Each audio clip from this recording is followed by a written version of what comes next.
पुण्यामध्ये मोहोळ विरुद्ध अजित पवार असा संघर्ष अतिशय थेटपणे दिसतोय। अजित पवारांनी ज्या पद्धतीने राष्ट्रवादीच्या उमेदवारांना गुंड असतानाही उमेदवाऱ्या दिल्या आहेत हे मुरलीधर मोहोळ यांना आवडलेलं नाही। अर्थात भाजपही काही यात कमी नाही, पण आत्ताच्या घडीला तरी पुण्यात गुंडांना उमेदवारी देण्यात अजित पवार वरचढ ठरलेत।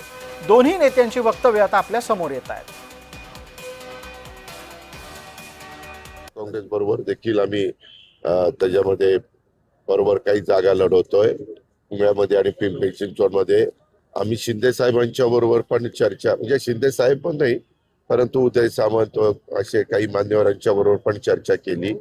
कदाचित आज त्यांच्या बरोबर पण बसून काही जागेच्या संदर्भात मार्ग निघतोय का।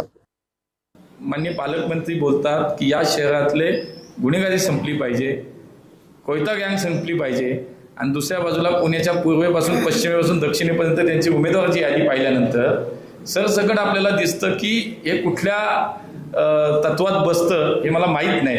नक्कीच मला असं वाटतं की शेवटी राजकारण्यांनी, सत्ताधाऱ्यांनी या शहराच्या कायदा सुव्यवस्था सांभाळण्याची जबाबदारी स्वतः पहिली आमची आहे, आणि त्यामुळे खरं तर कोण कोणाला दिली आहे तुम्ही नीट तपासा।